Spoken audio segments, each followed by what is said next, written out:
Hello everyone, my name is Manju Sharma. So last video में हमने generation of computer देखा था। इस वीडियो में मैं आपको उसके इम्पोर्टेंट पॉइंट्स बताऊंगी एंड वन बाय वन हम सारी जनरेशन्स को पढ़ेंगे। तो मैं आपको स्क्रीन पे लेके चलते हूँ। तो लास्ट वीडियो में ना मैंने आपको बताया था कि जनरेशन ऑफ कंप्यूटर की फर्स्ट जनरेशन में कंप्यूटर कुछ इस तरीके के दिखते थे। देन अगर हम सेकेंड जनरेशन की बात करें तो सेकेंड जनरेशन में इस तरीके की लुक थी उनकी। थर्ड में थोड़ा फिर मॉडिफाई होके इस तरीके से दिखते थे। फोर्थ में उनकी लुक चेंज हो गई थी एंड फिफ्थ में जो अभी हम यूज़ करते हैं। ठीक है, तो आज हम थ्योरी देखेंगे स्टेप बाय स्टेप। तो फर्स्ट ऑफ ऑल हम फर्स्ट जनरेशन को थोड़ा सा मॉडिफाई करते हैं। तो अगर मैं यहाँ पे बताऊँ आपको फर्स्ट जनरेशन, तो फर्स्ट जनरेशन जो थी वो 1940 से लेके 1956 तक रही थी। ठीक है, इसमें क्या होता था कि जो इसमें कंप्यूटर थे ना उनमें क्या यूज़ होता था, वैक्यूम ट्यूब्स। ठीक है, देन इनका जो साइज था वो बहुत बड़ा था, लार्ज साइज था, वेरी लार्ज इन साइज। ठीक है, produced a lot of heat, मतलब उनमें से ना काफ़ी हीट प्रोड्यूस होती थी और जो इलेक्ट्रिसिटी है वो भी बहुत ज़्यादा कंज्यूम करते थे। और मोस्टली ये जो है ना मशीन लैंग्वेज समझते थे, 0 1 की फॉर्म में यूज मशीन लैंग्वेज 0 1। ठीक है, अब इनकी कुछ एग्जांपल्स है, जैसे कुछ कंप्यूटर्स के नाम है।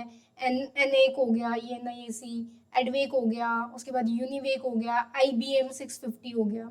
तो ये सारे कंप्यूटर फर्स्ट जनरेशन में थे। अब अगर मैं आपको इनकी फुल फॉर्म बताऊं, लाइक एडवेक की तो electronic discrete variable automatic computer. ठीक है, देन नेक्स्ट अगर मैं बताऊं एनएक की तो electronic numerical integrator and computer. Then UNIVAC की यूनिवर्सल ऑटोमेटिक कंप्यूटर। IBM 650 की इंटरनेशनल बिजनेस मशीन 650। ठीक है, तो अगर हम मतलब मोस्टली अगर हम कुछ पॉइंट्स याद रखें तो इसमें हम नॉर्मली ये याद रख सकते हैं कि जो फर्स्ट जनरेशन थी उसमें वैक्यूम ट्यूब्स यूज होती थी सर्किट के लिए, और जो कंप्यूटर है उनका साइज बहुत बड़ा होता था। देन वो प्रोड्यूस करते थे काफ़ी हीट और बहुत ज़्यादा इलेक्ट्रिसिटी खाते थे। देन उसके बाद ये मोस्टली जो है मशीन लैंग्वेज समझते थे 0 और 1 की फॉर्म में। ठीक है, अब मैं आपको सेकेंड जनरेशन के बारे में बताती हूँ। तो देखो यहाँ पे सेकेंड जनरेशन के बारे में बताया हुआ है। सेकेंड जनरेशन कब से कब तक रही थी, 1956 से लेके 1963 तक। अब यहाँ पे क्या हो गया था कि यहाँ पे ट्रांजिस्टर का यूज करते थे, use transistors instead of vacuum tubes. ठीक है, मतलब ट्रांजिस्टर का यूज यहाँ पे आ गया था। यहाँ पे फिर जो कंप्यूटर है वो थोड़े छोटे हो गए थे, smaller, faster, cheaper and less heat, मतलब कि छोटे हो गए थे साइज में और थोड़ा फास्ट काम करते थे। देन प्राइस भी इनका थोड़ा चीप हो गया था। और यहाँ पे ये लोग ना इतनी हीट प्रोड्यूस नहीं करते थे, यहाँ पे ये यूज करते थे assembly language and high level language को। ठीक है, हाई लेवल लैंग्वेज मतलब मोस्टली जैसे हम लिखते हैं ना कुछ भी इनपुट अपनी उसमें लैंग्वेज में, लाइक इंग्लिश में हम कुछ लिख रहे हैं, यहाँ पे मैंने लिखा हुआ है ये इंग्लिश में, तो इसको हाई लेवल लैंग्वेज बोलते हैं। ठीक है, अब यहाँ पे कुछ फुल एग्जांपल दी हुई है। तो ये कंप्यूटर्स ही हैं, लाइक IBM 7094 हो गया, IBM 1401 हो गया, यूनिवेक 1107 हो गया। तो ये सेकंड जनरेशन के कंप्यूटर्स के नाम हैं यहाँ पे जो एग्जांपल में दिए हुए हैं। और अगर मोस्टली हम इसमें देखें तो इसमें लाइक वैक्यूम ट्यूब्स की जगह पे ट्रांजिस्टर्स का यूज हो गया था और कंप्यूटर का साइज छोटा कर दिया था और ये थोड़ा फास्ट काम करते थे और प्राइस भी इनका कम था। ठीक है, अब हम थर्ड जनरेशन देखते हैं। तो अगर हम थर्ड जनरेशन देखें तो यहाँ पे अगर आप देख सकते हो तो यहाँ पे लिखा हुआ है कि यूज इंटीग्रेटेड सर्किट्स। ठीक है, यहाँ पर मोर रिलायबल हो गए थे, ज़्यादा फास्टर हो गए थे, स्मॉलर साइज हो गए थे। ठीक है, यहाँ पर started use of operating system. अगर मैं यहाँ पे बताऊँ तो मतलब जो थर्ड जनरेशन है, यहाँ पे थर्ड जनरेशन में इंटीग्रेटेड सर्किट का यूज होना स्टार्ट हो गया था। और अगर हम यहाँ पे देखें तो यहाँ पे जो कंप्यूटर्स हैं वो बहुत ही रिलायबल हो गए थे। रिलायबल मीन्स अगर हम देखें कि फर्स्ट जनरेशन में बहुत बड़े बड़े कंप्यूटर थे, सेकंड में उससे छोटे हो गए थे उनका साइज, यहाँ पे उससे भी छोटा हो गया था और जो काम करते थे बहुत ज़्यादा फास्ट करते थे। ठीक है, as compare to first second generation के अकॉर्डिंग यहाँ पे ये काम बहुत ज़्यादा फास्टर कर रहे हैं। और यहाँ पे हम ऑपरेटिंग सिस्टम यूज करना स्टार्ट कर देते हैं, लाइक विंडोज का हो गया या आप लिनक्स का यूज करते हो, और डिपेंड करता है।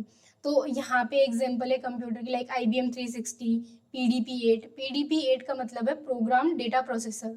और जो ये थर्ड जनरेशन कंप्यूटर है ये 1964 से लेके 1971 तक इनका लाइक यूज था। देन उसके बाद अब हम नेक्स्ट जनरेशन देखते हैं। अगर हम फोर्थ जनरेशन की बात करें तो 1971 से लेके प्रेजेंट तक अभी ये चल रहे हैं, ठीक है। अब यहाँ पे क्या होता है कि यहाँ पे देखो आप, यहाँ पे माइक्रो प्रोसेसर यूज करना स्टार्ट कर दिया है, ठीक है। LSI का एंड VLSI चिप्स जो होती हैं। उसके बाद अगर हम देखें तो यहाँ पे जो भी हमारे लाइक लैपटॉप्स वगैरह होते हैं उनकी स्पीड बहुत हाई होती है, कॉस्ट भी उतनी ज्यादा नहीं है, कॉस्ट भी कम है। उसके बाद पोर्टेबल है कि हम इनको कहीं भी लाइक ले जा सकते हैं। लो पावर, पावर कम लेते हैं, लो पावर कंजम्पशन। उसके बाद use for personal computers, laptops, mobiles. तो मतलब अगर आप फोर्थ जनरेशन में देखें तो फोर्थ जनरेशन में एज कम्पेयर टू बाकी 3 जनरेशन यहाँ पे बहुत ज्यादा हाई स्पीड पे ये काम कर रहे हैं, कॉस्ट भी इनकी लो है, आप इनको कहीं भी ले जा सकते हो। और यहाँ पे हम इनको पर्सनल यूज के लिए भी यूज कर सकते हैं, हमारे पास लैपटॉप्स होते हैं, मोबाइल्स होते हैं, ठीक है। अब इन्होंने एग्जाम्पल में वो ये बोला हुआ है IBM PC, एप्पल, उसके बाद मॉडर्न कंप्यूटर्स, ठीक है। अब अगर हम फिफ्थ जनरेशन की बात करें तो फिफ्थ जनरेशन तो अभी चल रही है, प्रेजेंट में है एंड फ्यूचर में भी रहेगा। तो यहाँ पे क्या देख रहे हो आप, यहाँ पे आप देख रहे हो कि बेस्ड ऑन आर्टिफिशियल इंटेलिजेंस। तो ये मोस्टली बेस्ड है आर्टिफिशियल इंटेलिजेंस पे, मशीन लर्निंग पे, क्वांटम कंप्यूटिंग पे, ठीक है। अब इसका क्या मतलब है, आप देखते हो मोस्टली अभी की जो कंप्यूटर्स हैं वो इंसानों की तरह लाइक सोचते हैं, पढ़ते हैं और डिसीजंस इजीली लेते हैं। Means computer can think, learn and make decision like humans, कि एक इंसान की तरह वो सोच सकते हैं, डिसीजन ले सकते हैं, एक इंसान की तरह वो पढ़ते हैं। अभी आपने देखा होगा कि हम यहाँ पे इन्होंने जैसे बताया हुआ है कि used in robots, self driving cars, virtual assistants, है ना। तो आपने देखा होगा कि रोबोट्स जो हैं वो आ गए हैं, अभी सेल्फ ड्राइविंग कार्स आ गई हैं, वर्चुअल असिस्टेंट के लिए यूज होते हैं। जैसे हम अगर नॉर्मली गूगल पे जाते हैं तो हम टाइप करके भी सर्च कर सकते हैं और वहाँ पे हमारे पास वॉइस असिस्टेंट भी आता है, तो हम वॉइस असिस्टेंट से भी कर सकते हैं। तो डिपेंड करता है हम पे, ठीक है। और बाकी अगर आगे देखोगे तो स्टिल अंडर डेवलपमेंट, की अभी भी ये अंडर डेवलपमेंट में है। तो ये जितने भी पॉइंट्स हैं ये आपके एग्जाम के पॉइंट ऑफ व्यू से बहुत इंपॉर्टेंट है, तो इनको थोड़ा सा ध्यान से आप पढ़ना। देन मैंने यहाँ पे ना आपको उनकी इमेज भी दिखाई हुई है कि वैक्यूम ट्यूब्स कैसी होती हैं, ट्रांजिस्टर्स कैसे होते हैं, इंटीग्रेटेड सर्किट कैसे होते हैं, माइक्रो प्रोसेसर्स कैसे होते हैं। तो अगर आप ये यहाँ पे देख सकते हो, ये वैक्यूम ट्यूब्स की मैंने फोटो लगाई हुई है। यहाँ पे ये ट्रांजिस्टर्स कुछ इस तरीके से दिखते हैं, उसके बाद इंटीग्रेटेड सर्किट कुछ इस तरीके से दिखते हैं, देन माइक्रो प्रोसेसर इस तरीके से दिखते हैं। आर्टिफिशियल इंटेलिजेंस का तो आपको नॉर्मली पता ही है कि अभी आर्टिफिशियल इंटेलिजेंस की बहुत डिमांड है मार्केट में और आने वाले टाइम में भी रहेगी, ठीक है। देन मैंने ना यहाँ पे कुछ एग्जाम के टिप्स बताए हैं जो आप डायरेक्टली याद रख सकते हो कि फर्स्ट जनरेशन में वैक्यूम ट्यूब्स का यूज़ था, सेकंड में ट्रांजिस्टर का यूज़ था, थर्ड में इंटीग्रेटेड सर्किट्स यूज़ हुए थे, फोर्थ में माइक्रो प्रोसेसर यूज़ हुए थे, फिफ्थ में जो है वो आर्टिफिशियल इंटेलिजेंस यूज़ हुआ था। और यहाँ पे अगर आप देख सकते हो कि फादर ऑफ कंप्यूटर किससे कहा जाता है तो ये चार्ल्स बाबेज था। उसके बाद फर्स्ट प्रोग्रामर कौन था, तो ये अडा लोवेलियस थी, ठीक है। उसके बाद फर्स्ट माइक्रो प्रोसेसर कौन सा था, तो फर्स्ट माइक्रो प्रोसेसर जो है वो इंटेल का था 404, ठीक है। फर्स्ट माइक्रो प्रोसेसर था इंटेल 404, ठीक है।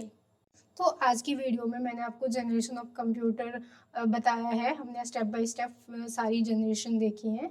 तो आज की वीडियो हम यहीं तक रखते हैं, मैं आपसे मिलती हूँ नेक्स्ट वीडियो में, तब तक के लिए बाय बाय।